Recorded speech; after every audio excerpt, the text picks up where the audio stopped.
Greetings, greetings, greetings, and welcome to HealTalk Tuesdays with Liza. It's so good to be here with you, isn't it?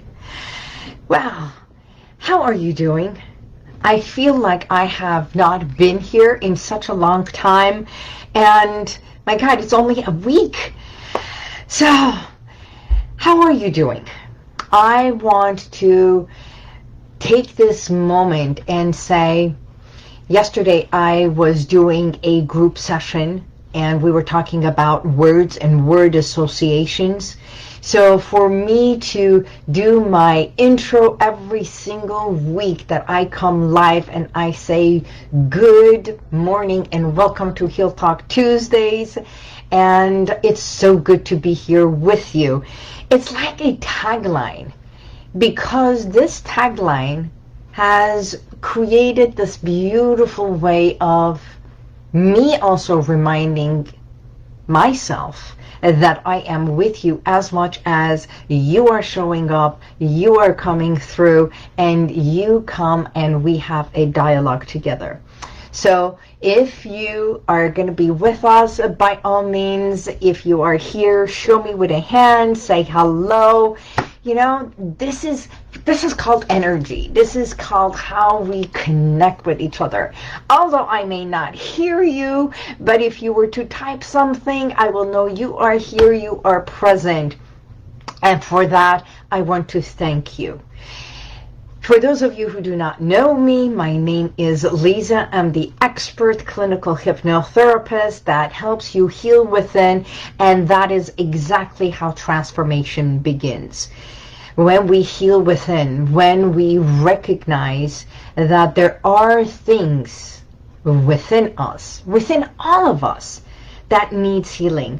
Hey, Adrian says, I am here. Well, welcome here, Adrian. Thank you for saying yay and being present. As always, one of my biggest supporters, and for that, I thank you. So last night we were talking about word associations, and hypnosis is nothing but word association. And why? Because as a clinical hypnotherapist, I guide my clients, I guide you into that state by communicating with you with words. So words are truly powerful. Words can make you and break you. And if you can just think about another time and a place in your life, you will recognize that from the time you were growing up, even at home growing up, there were words that were spoken, either you don't say that, or words that were spoken, or words that were uttered and shared within the family, either in anger or with love. And that is the words you came to embed within yourself, within your subconscious, and you learned words at home, then at school. So that's why words are so powerful. Here's another thing. I had a client. Hi, Sedajan. Welcome to the platform. So good to see you. I miss talking to you, actually. It's like, now we can even meet up. Okay, so I had a client who came in here. And I want to share this story so you have an understanding how much words impact. So this client brings her 6-year-old child. And this kid, in the last few months of a year and a half ago, right before COVID, when he was in school, she started recognizing things about her child, that he was becoming a little bit more withdrawn, that the grades were not as good. Well, still, it's like beginning, it's not very late in school, and yet she was seeing effects of this child. Now, I want you to imagine something. A child that the parents are home and then they go to school and spending a lot of time. This is just a metaphor that I'm going to share. He's in class and the teacher for whatever reason does not like him, or there is another child in there, and I'm just making it a metaphor of it, another child that is bullying him, so he feels very angry, frustrated, and starts withdrawing. Once he starts withdrawing in school, either because of a teacher, because of another student, because of whatever reason, he comes home feeling not up to par. And yet the parents cannot put their finger on it. But here's what happens. He starts having physical manifestation by saying, I feel sick in my tummy. I don't feel good. And then the body starts having temperature. And when he's having temperature, what happens? Mom is going to take care of him. Mom is going to keep him at home and tend to him, and that is what's happening. And what happens there's emotional things that happen, and yet it is the body that manifests it. The body does the safety of it, so it's reaction. So the body creates a temperature, the body creates pain, so all the attention goes on the pain of the child. And feeling withdrawn, my child is sick, my child is got temperature. Got it so far? Then as this continues, goes to school, comes back, more withdrawn, more manifestation, now the mom has to take the child to a doctor. So as they start going to the doctor is checking from one doctor to another doctor, and this kid saw 4 doctors and 1 psychologist, and they could not figure out. Now, this thing starts going round and about for weeks and then months. It comes and goes, not knowing where the trigger is. Then they put him on medication, thinking that he must not feel good. 6 years old. So now we have an emotional thing happening at another place, that because the child does not know how to express, the body is doing the manifesting, the temperature, so it's fighting it. And all the attention goes here, so they go somewhere else. You see it do, and then go somewhere else, and then they find other things that it might be wrong with this child, and then give the medication to get rid of the symptoms. And yet the symptoms are far deeper than just this. But of course we don't know. So what happens? It is the subconscious mind that once we tapped into the subconscious mind, it's amazing how children express. And the way it was expressed is, I don't like going to class because I don't like sitting in that class because this person is in that class, and when this person is in that class, I feel agitated. I feel angry. Boom. Once we start healing and working on that core, this kid, the symptoms go away, the temperature goes away, he has no more tummy ache, and he feels better and happier. Why? Because once he realized that, we empowering this kid to know that he can stand up for himself. And he can say, I no longer want to be friends with you. I do not like you. And his version of it, not my version.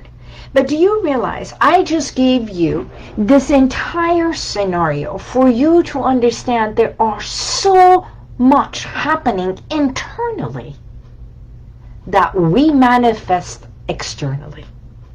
It's like zits. It's like little bumps on our face when we feel agitated, when we feel angry, when we think we have OCD, that we have to do the same thing over and over and over, because that becomes one way we find ourselves so focused and so much in control, yeah, that it's as if I can control this, I may be able to control the rest of my life, or the rest of whatever else is happening around me.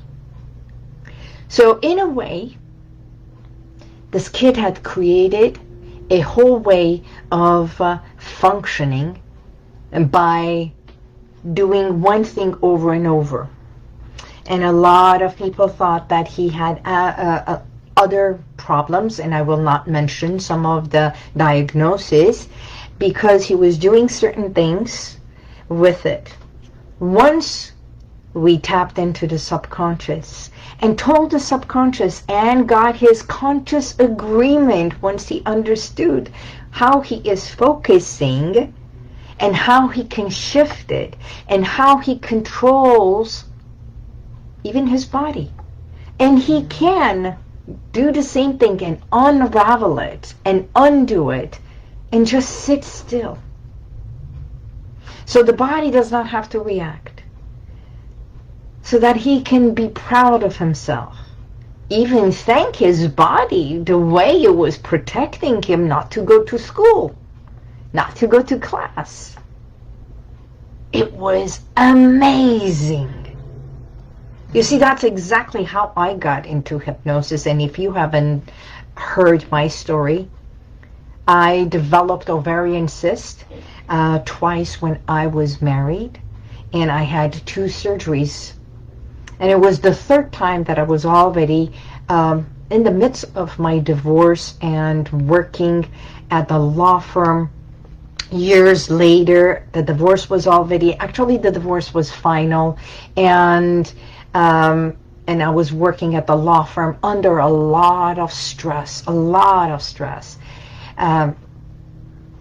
It was my body creating it again for its own reason. So it truly broke me down. I had carpal tunnel, I had water in my knee, and being a dancer, I could not dance, and so much. I was angry, I was upset. And yet, it was all internal. How I was suppressing so much of what I could not deal with internally, and the body reacted. The body took care of it. The body gave me a time out. It broke me down, and because of that, and because of finding that expert hypnotherapist, then 25 years ago, I broke through my own self-limiting belief and how my body was doing it, and it was by evoking it, understanding it, and then embracing my body and thanking it, that I could evolve to the next level. Now, here's the thing. So many ask me if hypnosis can help with OCD. So during a hypnotic state, there is a narrowing down of your focus. This is what I wanted to talk to you about. When we focus of your attention on a given trigger, so it's not like a lot of people say, why do I have to go there? Why do I have to deal with the pain or the trauma? I don't want to go all the way there. I don't want to go to my childhood. I don't want to relive that trauma. We are not reliving the trauma. We are recalling it, remembering it. So once we go to find the trigger, you are not living it. You may feel, you may be in the moment, but it is not happening at the same time. You cannot feel the same thing. The body may feel as if it is real, but then it is the expert hypnotherapist that when I say you are safe, you are just seeing it. It's like, it's like a drone. You're hovering above when that action took place, when you heard that word, when you had that feeling, and when either your mind and body decided to whatever. So it's like me saying, do you remember the house you grew up in? The door to your house? Do you remember the family car? Do you remember your neighborhood kids that you may have gone and played with or saw and waved once in a while? Once you remember, you realize it's just part of your memory, because the subconscious mind has absolutely no emotion connected to it. So when we talk about the neuroplasticity, neuroscience, and the subconscious mind, it's just a storage. It's just like you writing this love letter, right? And you pour your heart and you're crying and you're doing everything. You write it and you put it on that piece of paper or on the computer or on a laptop, on a piece of paper or on a card. And guess what? While you're feeling all that, while you are going through all that emotion, that piece of paper, that thank you card, or that the sheet that you are typing on has absolutely no feelings. That's the best way I can explain it. Okay? So what we do once we evoke and we go to that place of feeling of time disappearing, and during the hours or during the time that it was happening, understanding that it's not happening and I am just observing it, so I understand it, because now as an adult I am more in control of it. And even the 6-year-old, we made him more in control, because when he was 7.5 that he came to me, and it was 6 when it happened. So that 6-year-old kid, now you're more of an adult and you can handle it. Once that acknowledgement happens, the subconscious mind says, okay, here, I just revealed it. And then the conscious mind says, okay, now let's go and shift, edit, and make a change. So in a way, that OCD, I even wrote it, that OCD, I like to call it overly controlled order. So I do this. As long as I am doing this, I am in full control. As long as I'm doing this, my attention is over here and it becomes a habit. So next thing you know, years later, I'm still chewing my nails. I am doing this. I am poking myself. I'm hurting myself. Why? Because some kind of a wound has not been healed, or a habit has not been changed to a more positive way. We all have habits. We all have something we hang on to. That's our comfort zone. So I hope this makes sense. Becky, good times. Hi, Becky, dear. Do you happen to have a question? Actually, I'm open for any question. Any questions? I hope this makes sense. So that's how we shift behaviors and habits through the subconscious, and once that is taken and accepted, then we move along. So there's no more physical symptoms unless there is something really wrong or off. That's why we can heal and work with OCDs or behaviors that may feel as if it's impossible to change, realize that nothing is impossible. And you have the power to make that change. Right? So, always, always remember, everything is a choice. Staying in that comfort zone is a choice.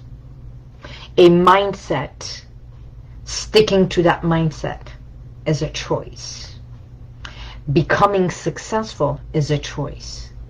And did you know that there are more people afraid of success than they are afraid of failure? Because once they let go of that, what they thought, the way they can control and manage things, they think, if I don't have this and I am free, what do I hang on to? What can I do if that is not there? Because that's one behavior or one habit that I took it and it's become my safety zone, my buddy system. And we've talked about that many times. So, in order for you to make a change within yourself and do it in the comfort of your home or your safety place, think of one thing. Think of one thing that has been bothering you or is no longer enhancing your life. And just write it on a piece of paper. As a matter of fact, another thing you can do, which is one of the most profound ways of therapy, unless you come to me, of course, is take a piece of paper, and you cannot do this by typing. And if you are right-handed, take the pen in your left hand and start writing. It's going to be awkward in the beginning, and start writing I am and complete the sentence. I feel, complete the sentence. I need, complete the sentence. I can, complete the sentence. So, I am, I feel, I can, I choose to, I want. Those are all I ams, and then you come to complete what you feel, what you think, what you want, what you can, right? Those are the power words to recognize what's inside. Because when you shift going from your dominant to the creative side, even though it's awkward, even though it may not look legible at first, but you know what you wrote. Once you start writing that, that's incredible how your subconscious mind will start having a dialogue with you and respond.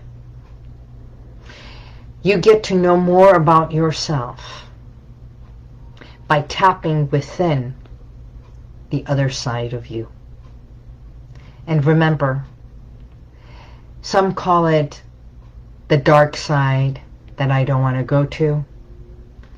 There is no dark side when you shed a light. I hope today's message and the technique I just gave you was beneficial. And remember, OCD is nothing but overly directive way of focusing on something that puts you in that comfort zone. Right? Because when you check everything 10 times, or if you know someone who has an OCD in cleaning or with the windows and everything, there is nothing wrong with them. It's just that they did it for so many times and for so long, right? That became their new habit. So, I don't see any questions. Thank you so much for being here, for being present. This is Liza. And by all means, if you would like to experience one of my hypnotic audios, just text RELAX to 818-221-2797. And that is my gift to you. Until next week, I wish you all the best. And remember, this month is Mental Health Month. If there is anything that I can help you with, or someone that you know, by all means, give me a call. Isn't it time for us to heal within? This is Liza. God bless you, and may the universal light surround you.